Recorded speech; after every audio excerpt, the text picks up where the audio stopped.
From the moment I married Sebastian, I knew our biggest challenge wouldn't be merging our lives or managing our careers. It would be navigating the delicate waters of family expectations, specifically the expectations of my mother-in-law, Sophia. Sophia had always been a force of nature. With her meticulously styled hair, perfectly pressed clothes, and a presence that commanded attention, she was the kind of woman who made things happen. When she wanted something, she pursued it with single-minded determination. Sebastian and I had been prepared for her opinions on everything from how we decorated our home to how we spent our weekends, but nothing could have prepared us for the relentless pressure she would put on us to start a family.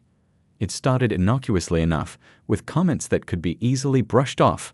"Your house would be perfect for a nursery," she'd say, her eyes lighting up at the idea. "Imagine a little crib right there by the window. It gets the best light in the mornings." Or she'd drop hints during family dinners. "You know, my friend Linda just became a grandmother. Her daughter had twins, and they're the sweetest little things. I bet you two would have adorable children." Sebastian and I would exchange glances across the table, silently agreeing to ignore her comments. We had made a decision early in our relationship to wait before starting a family. We wanted time to enjoy each other, to travel, to establish ourselves in our careers. We weren't ready to give that up just yet. But Sophia's comments became more pointed after the situation with Maya. Maya, Sebastian's older sister, had always been the golden child. She was smart, successful, and had married Anya, a man who was not only wealthy but deeply in love with her. Sophia had always expected that Maya would give her the first grandchild, completing the picture-perfect life she had envisioned for her daughter. But that dream was shattered when Maya's health issues made it impossible for her to conceive. When the reality of Maya's situation became clear, Sophia's attention shifted to us with an intensity that was hard to ignore. The subtle hints became outright suggestions, and the suggestions quickly turned into demands. It was after one such demand that I found myself pacing our living room, phone in hand, waiting for Sebastian to come home. Sophia had called earlier that day, and the conversation was still ringing in my ears. "Anya, it's time you and Sebastian start thinking seriously about having a baby," she had said, her tone leaving no room for argument. "You're not getting any younger, and neither am I. I want to enjoy my grandchildren while I'm still active enough to help." I had tried to deflect, to buy us more time. "We've been talking about it, Sophia, but we're not quite ready yet." "Not ready?" she had echoed incredulously. "What's there to be ready for? You have a stable marriage, a beautiful home, and good jobs. What more do you need?"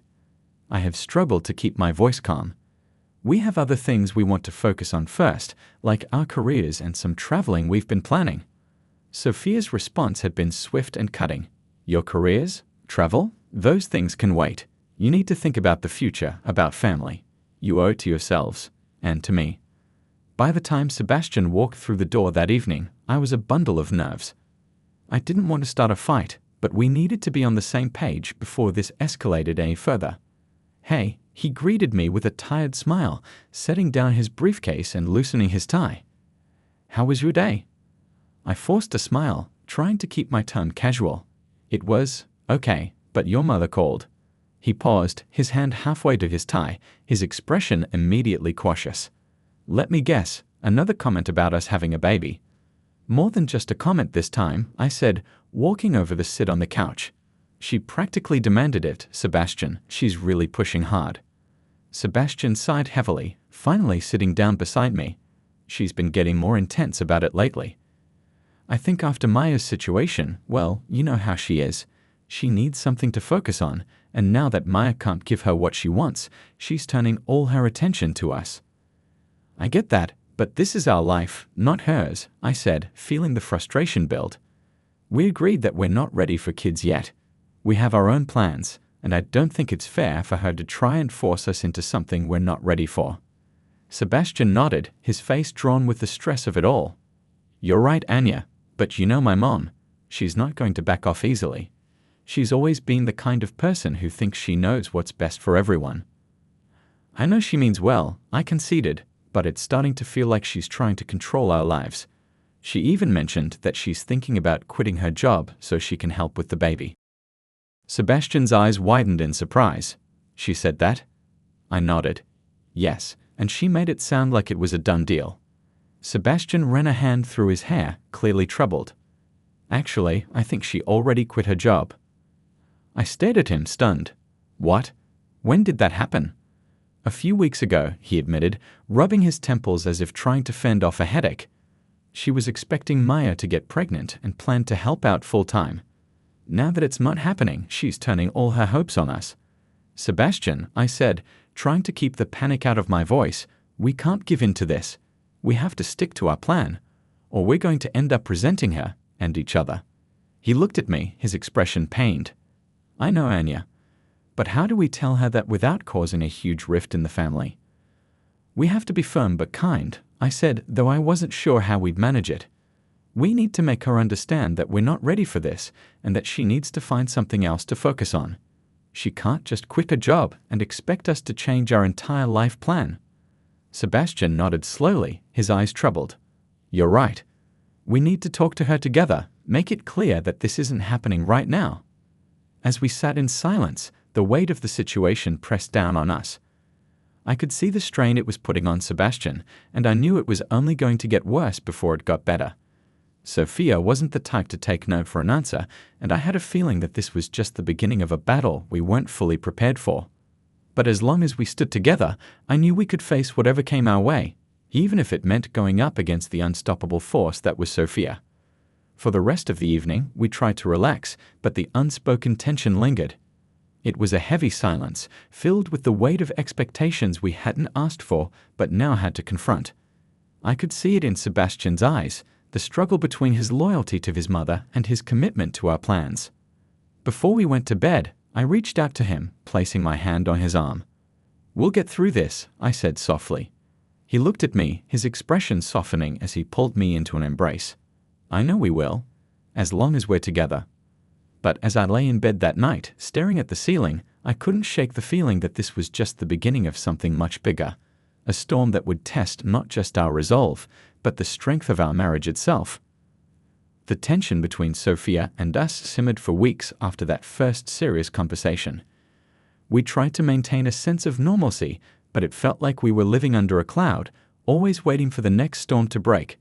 And then, one Saturday afternoon, the storm finally arrived. Sebastian and I were enjoying a quiet weekend at home. The weather was beautiful, so we had taken the opportunity to relax in our backyard, sipping iced tea and chatting about nothing in particular. It was one of those rare, peaceful moments that made me grateful for the life we were building together, a life that we had carefully planned and were still in the process of shaping. But as soon as the doorbell rang, a knot formed in my stomach. I glanced at Sebastian, and he met my eyes with a knowing look. That's her, isn't it? Probably, he replied with a sigh, setting down his glass. We knew this was coming. Sophia hadn't called ahead, which was unusual for her. She was always so proper, so intent on maintaining appearances. For her to show up unannounced meant she had something important to say, something she didn't want to give us time to prepare for. Sebastian got up and walked to the door, opening it to reveal his mother standing on the porch, her posture rigid and her expression tight. Mom, he said, his tone cautious. What brings you here? I think we need to talk, Sophia replied, her voice clipped. She didn't wait for an invitation before stepping inside, her heels clicking sharply against the floor as she made her way into the living room. I followed behind Sebastian, trying to keep my emotions in check. Sophia wasn't one to mince words when she was upset, and I had a feeling this conversation was going to be anything but pleasant. Please sit, Sebastian offered, gesturing to the couch. Sophia remained standing, her arms crossed over her chest. I won't stay long. I just wanted to make things clear. I exchanged a wary glance with Sebastian before speaking. What's going on, Sophia? She turned her gaze on me, her eyes narrowing slightly. I've been patient, Anya. I've tried to be understanding, but I've reached my limit. You two need to start thinking about what's really important, family, legacy. Sophia, Sebastian began, but she cut him off with a sharp wave of her hand. No, Sebastian, listen to me, she insisted. I spent my whole life working hard to provide for you and Maya. I sacrificed so much so that you could have everything you needed. Now, I'm asking for something in return, and I don't think it's too much to ask. Sebastian's jaw tightened, and I could see the struggle in his eyes.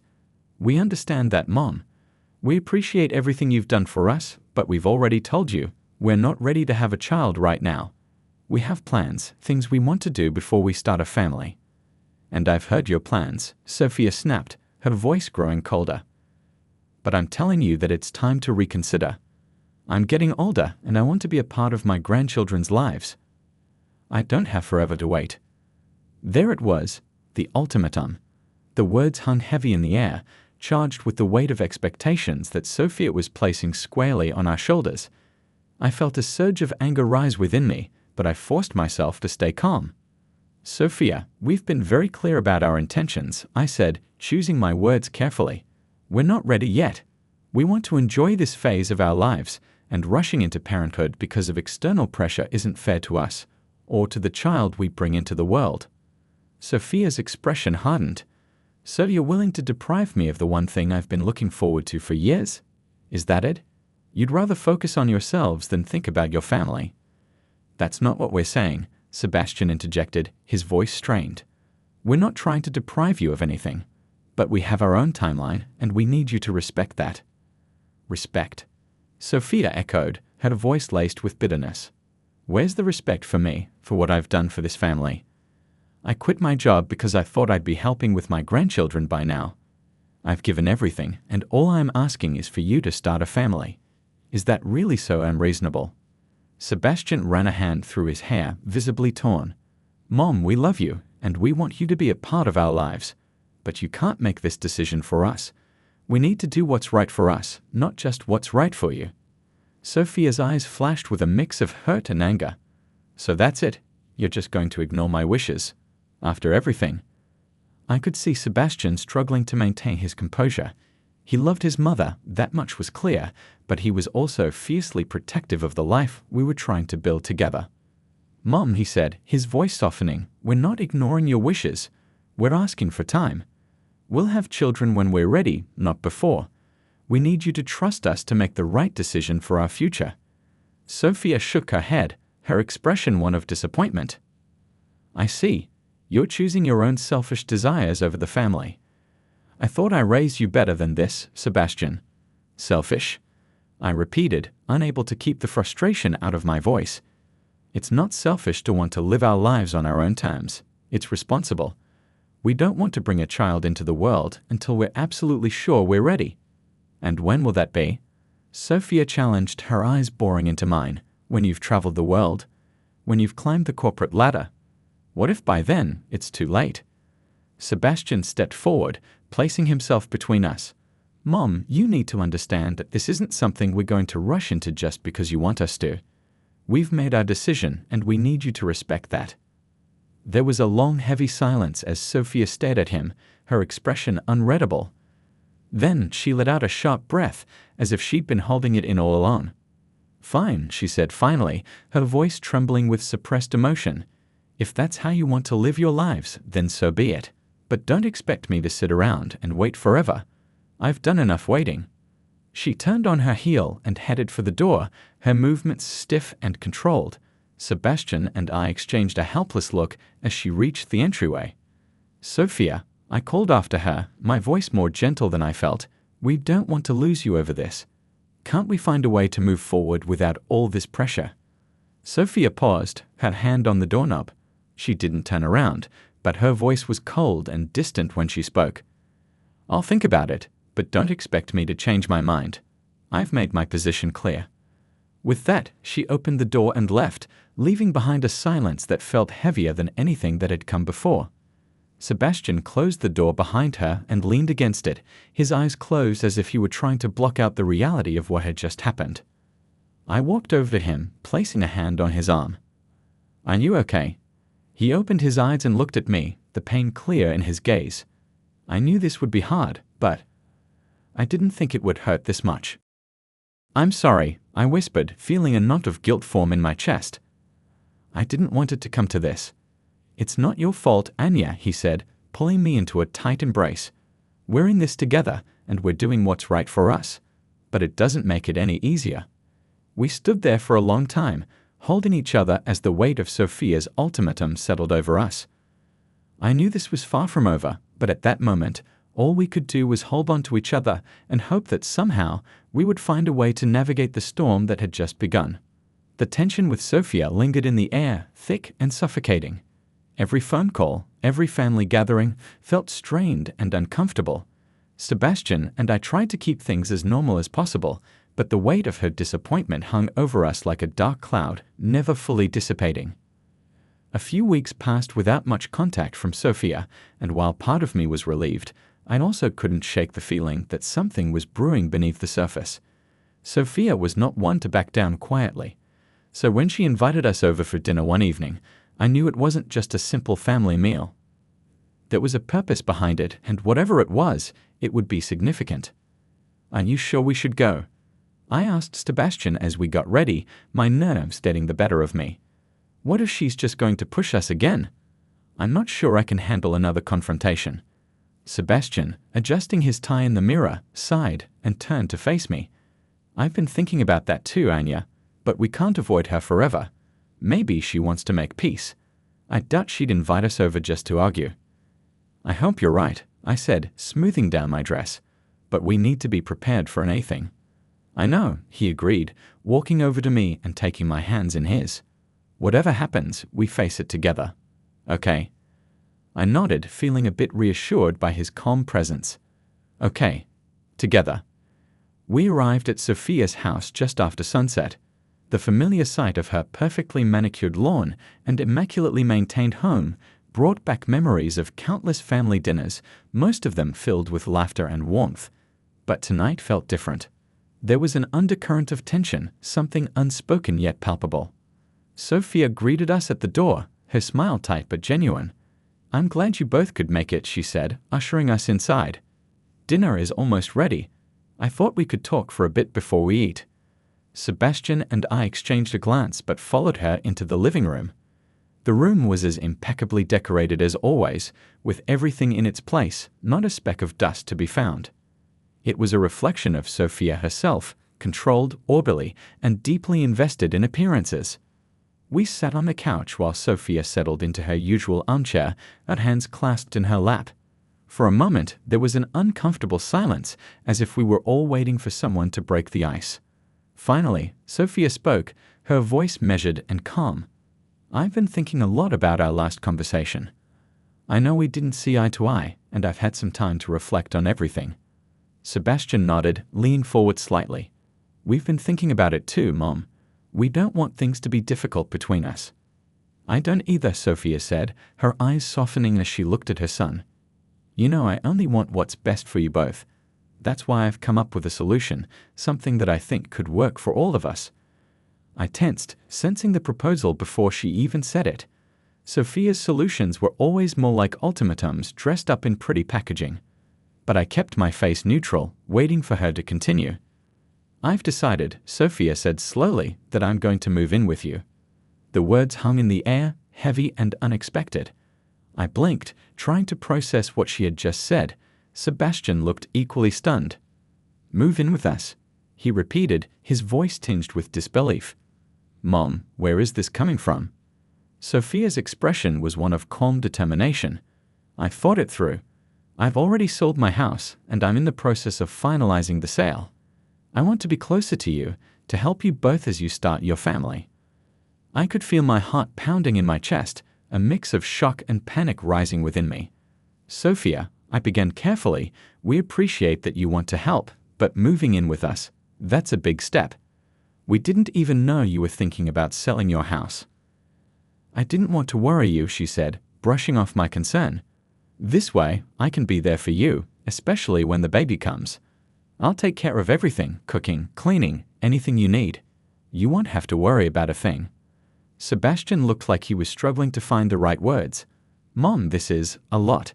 We're not even planning to have a baby right now. You know that." Sophia's smile faltered slightly, but she quickly recovered. "I understand that, but plans can change. And when they do, I'll be there. You won't have to worry about daycare or babysitters. I'll handle it all." "We haven't even decided on that yet," I said, trying to keep my voice steady. "We're still figuring out our timeline, and moving in together wasn't part of the plan." Sophia's eyes met mine, her gaze intense. Anya, I know you're focused on your career and your life with Sebastian, but family is what really matters. I've already taken care of everything. I've even put down a deposit on an addition to your house so that I'll have my own space.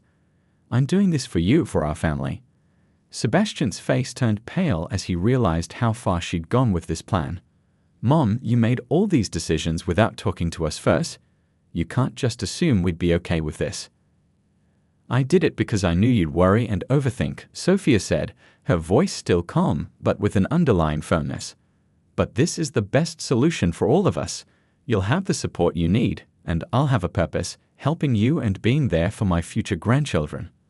I could feel the walls closing in, the careful balance Sebastian and I had been trying to maintain now completely upended.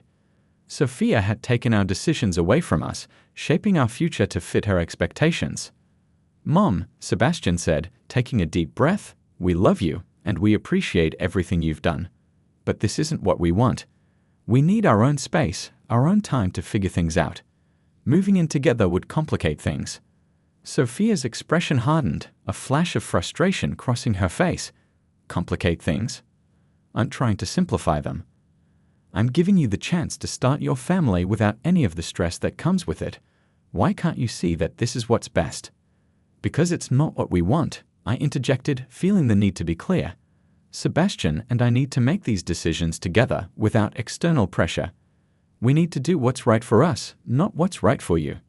Sophia's eyes narrowed, and for the first time, I saw a flicker of anger beneath her composed exterior. So you're just going to dismiss everything I've done, everything I'm offering? It's not about dismissing you, Sebastian said gently, trying to soothe the tension. It's about us needing the space to make our own choices. We're not saying no to your help, but we're saying no to you moving in with us right now. It's too much too fast. The room was filled with a tense silence as Sophia processed his words. She sat back in her chair, her eyes narrowing as she assessed us both. Fine, she said at last, her tone cool and controlled. I won't move in if that's what you've decided. But don't expect me to just stand by and do nothing. I'll find another way to help, whether you want it or not. With that, she rose from her chair, her posture rigid as she smoothed her dress. Dinner is ready. Let's eat. Sebastian and I sat there for a moment, stunned by how quickly the conversation had shifted. I could see the conflict in his eyes, the struggle to reconcile his love for his mother with the boundaries we were trying to set. As we moved to the dining room, Sophia was already serving the food, her movements precise and controlled, as if nothing had happened. But the unspoken tension remained, hanging over us like a dark cloud, threatening to burst at any moment. Throughout dinner, we tried to keep the conversation light, discussing work and other mundane topics, but the underlying tension was palpable. Sophia remained polite, but there was a coldness in her demeanor that hadn't been there before. By the time we left her house, the weight of the evening had settled over us like a heavy shroud. We drove home in silence, both of us lost in our thoughts. When we finally walked through the door of our own home, I let out a deep sigh, the tension of the evening finally catching up with me. I can't believe she was planning to move in with us without even asking. Sebastian shook his head, his expression a mix of disbelief and frustration. I knew she was upset, but I didn't think she'd go that far. It's like she's not listening to anything we're saying. It's like she's trying to take over our lives, I said, feeling the anger and frustration bubble up inside me. She can't just make these decisions for us. We have our own lives, our own plans. I know, Sebastian said, pulling me into a hug. We're going to have to be even more firm with her. We can't let this continue. But what if she doesn't back down? I asked, my voice tinged with worry. What if she keeps pushing? Then we'll have to make it clear that our boundaries aren't negotiable, Sebastian said, his tone resolute. We have to stay united in this, Anya. We can't let her dictate our lives. I nodded, knowing he was right. But as we held each other in the quiet of our home, I couldn't shake the feeling that this was just the beginning. Sophia wasn't one to give up easily, and I knew that her proposal was only the first move in a much larger game, one that we would have to navigate carefully if we were going to protect the life we were building together. Days turned into weeks, and Sophia's shadow loomed larger over our lives. Although she hadn't mentioned her proposal to move in with us again, her discontent simmered just beneath the surface.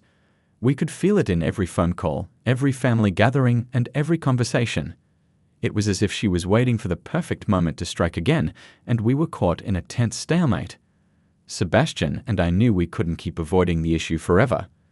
We had set boundaries, but Sophia wasn't one to respect lines that she didn't draw herself. Eventually, the pressure built to a point where we had no choice but to address it head-on. One Friday evening, after a particularly grueling week at work, we came home to find Sophia's car parked in our driveway. The sight of her car there, unannounced, sent a jolt of anxiety through me. "Why is she here?" I asked, my voice tinged with dread as we parked beside her car. Sebastian's jaw tightened. "I don't know, but we need to be prepared for anything. Let's stay calm and hear her out." We walked up to the front door, where Sophia stood waiting for us, her arms crossed and her face set in a determined expression. She wasn't wearing her usual calm demeanor. There was something more forceful in her posture, something that put me on edge immediately. "Mom," Sebastian greeted her cautiously, "we weren't expecting you." "I know," Sophia replied, her voice sharp. "But I think it's time we had a serious talk." The three of us stood there for a moment, the tension thick in the air. I could sense that whatever Sophia had to say, it wasn't going to be easy to hear. "Come inside," Sebastian said, opening the door and stepping aside to let her in. Once inside, Sophia wasted no time getting to the point. She sat down on the edge of the couch, her posture rigid and her eyes steely. Sebastian and I sat across from her, waiting for the inevitable. "I've been trying to be patient," Sophia began, her voice cold. "But it's clear to me now that you're not taking this seriously. You think you can just brush me off and continue with your lives as if nothing has changed. But I'm your mother, and I deserve more respect than that." Sebastian stiffened beside me, his tone calm but firm. "Mom, it's not about respect. We've made our position clear. We're not ready to have children right now, and we need our space. We're asking you to respect our decisions." Sophia's eyes flashed with anger. "And I've made my position clear too. I want to be a part of your lives to help you start a family. I've sacrificed everything for you, and now you're telling me I have no say in what happens next." "It's not about having a say," I interjected, trying to keep my voice steady. "We appreciate everything you've done for us, but this is our life. We need to make these decisions on our own, without feeling pressured." Sophia turned her gaze on me, her expression hardening. "You think you're being reasonable, Anya? You're the one who's holding Sebastian back. I can see it. You're too focused on your career, too wrapped up in your own plans to think about what's best for this family." I felt a flare of anger rise in my chest, but I forced myself to remain calm. "That's not fair, Sophia. Sebastian and I are a team. We make decisions together, based on what's best for us as a couple. We're not rushing into anything because we want to make sure we're ready when the time comes." Sophia's lips pressed into a thin line. "You're not ready. When will you be ready, Anya? When you've climbed the corporate ladder, when you've traveled the world. Time doesn't wait for anyone. If you keep putting this off, you'll wake up one day and realize it's too late." "Mom, enough," Sebastian said, his voice firm, cutting through the tension. "We're not going to be guilt-tripped into starting a family before we're ready. This isn't about you, and it's not about what you want. It's about us, and we need you to understand that." Sophia stared at him, her eyes filled with a mixture of anger and hurt. "You're my son, Sebastian. I've spent my whole life taking care of you, and now you're telling me to just step aside and let you handle everything on your own." "We're not asking you to step aside," Sebastian replied, his tone softening slightly. "We're asking you to trust us. We're asking you to let us live our lives the way we need to, without feeling like we're constantly under pressure to meet your expectations." Sophia's hands clenched in her lap, and for a moment I thought she might back down. But then her expression hardened again, and she shook her head. "I can't just stand by and watch you make a mistake," she said, her voice trembling with emotion. "You think you have all the time in the world, but you don't. I'm only trying to help, to make sure you don't miss out on the most important thing in life, family." I could see the frustration building in Sebastian, the struggle to keep his emotions in check. "Mom, this is not your decision to make. We need you to respect our boundaries, or this is only going to drive a wedge between us." "A wedge?" Sophia's voice rose, her frustration spilling over. I'm trying to bring us closer, to make sure we stay connected as a family. But you're the ones pushing me away. We're not pushing you away, I said, my voice firm. We're asking for space. We need to be able to make these decisions on our own, without feeling like we're constantly disappointing you. Sophia's eyes filled with tears, and for the first time, I saw a crack in her resolve. I just don't want to lose you, Sebastian. I don't want to be left out of your lives. Sebastian's expression softened, and he reached out to take her hand. You're not going to lose us, Mom. But you have to trust us to know what's best for our own lives. We love you, and we want you to be a part of our future, but we need to be the ones who decide what that future looks like. For a moment, the room was silent as Sophia looked down at their joined hands, the tension slowly draining from her posture. When she finally looked up, her eyes were red, but there was a hint of acceptance in her gaze. I just want what's best for you, she said softly. I know, Sebastian replied gently. But what's best for us right now is to take things at our own pace. Sophia nodded slowly, as if she were finally beginning to understand. Okay. I'll try to give you the space you need. But please, don't shut me out completely. We won't, I promised, relieved to see the confrontation finally coming to a close. We want you to be a part of our lives, Sophia, but we need to do this our way. She nodded again, wiping at her eyes. I just want to be there for you. I hope you know that. We do, Sebastian said, squeezing her hand. And we appreciate it. The three of us sat there in silence for a few moments, the tension gradually easing as we came to a fragile understanding. It wasn't a perfect resolution, but it was a start, a step toward finding a balance between Sophia's desires and our own needs. After a while, Sophia took a deep breath and stood up. I should go. I need some time to think about everything. We understand, Sebastian said, standing as well. Take as much time as you need. Sophia nodded and gave us a small, tentative smile. Thank you, both of you. Sebastian walked her to the door, and I followed a few steps behind. As she left, I could see the weight of the confrontation still hanging over her, but there was also a sense of relief in her posture, as if she had finally let go of some of the burden she had been carrying.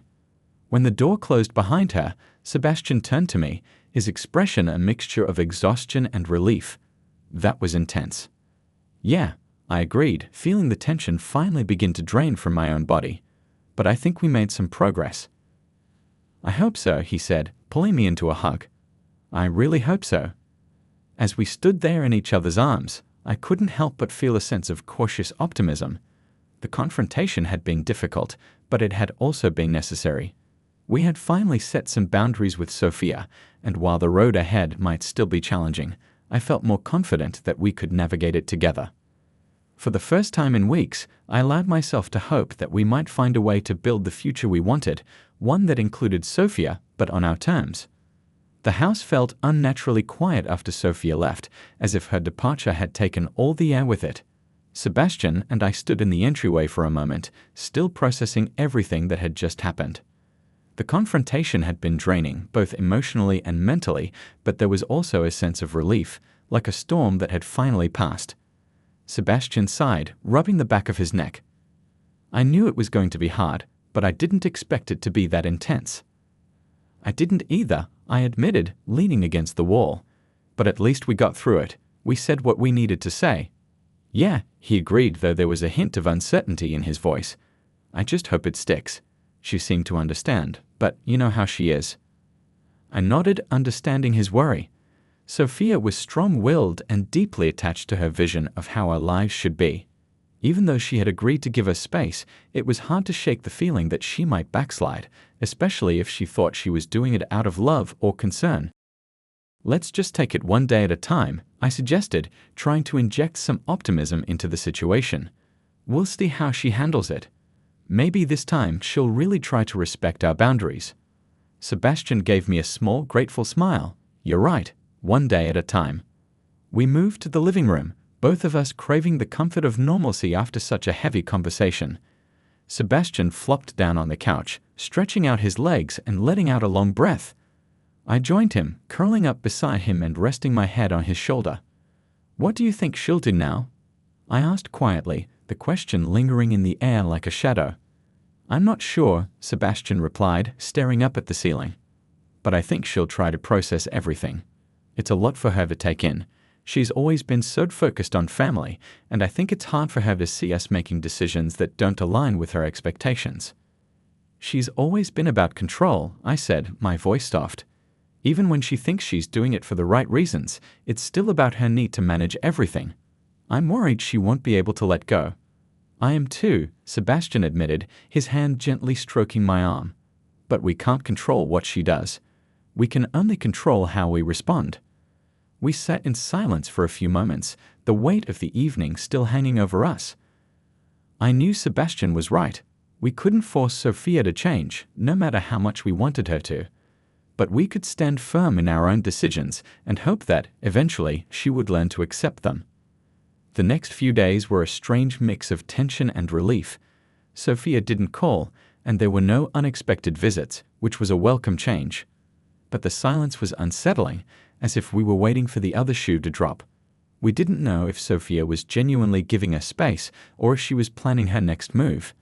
On Sunday afternoon, Sebastian and I decided to take a walk around the neighborhood, hoping the fresh air would clear our minds. The weather was perfect, a gentle breeze, warm sunlight, and the first hints of autumn in the air. We walked side by side, our hands intertwined, trying to focus on the simple pleasure of being together. As we rounded the corner of our block, Sebastian's phone buzzed in his pocket. He pulled it out, glancing at the screen, and then showed it to me. It was a text from Sophia. "I'd like to talk. Can I come over later this evening?" I looked up at Sebastian, searching his face for any sign of how he felt about this. His expression was neutral, but I could see the conflict in his eyes. "What do you think?" I asked, trying to gauge his reaction. "I think we should let her come over," he said after a moment of thought. "If she wants to talk, it might mean she's ready to have a real conversation. Maybe she's finally willing to meet us halfway. Or maybe she's going to try to push us again," I said, unable to hide my apprehension. "Maybe," he acknowledged, "but we won't know unless we give her the chance. And if she does try to push us again, we'll stand firm. We've done it once, we can do it again." I nodded, trusting his judgment. "Okay, let's see what she has to say."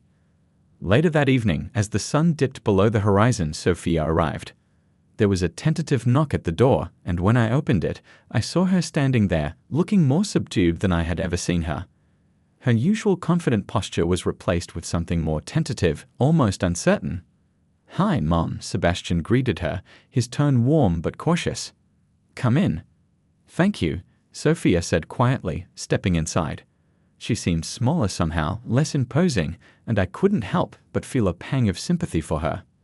We led her to the living room, where we all sat down, the atmosphere much more subdued than it had been during our last conversation. Sophia took a deep breath, as if steeling herself, and then spoke. "I've been thinking a lot about what you both said," she began, her voice soft but steady. "And I realized that I've been trying too hard to impose my will on you. I thought I was helping, but I see now that I was overstepping." Sebastian and I exchanged a glance, surprised by her admission. "I'm sorry," Sophia continued, her eyes welling up with tears. "I'm sorry for making you feel like I was trying to control your lives. That was never my intention, but I see now how it must have felt." "Mom?" Sebastian started, his voice filled with emotion, but Sophia held up a hand to stop him.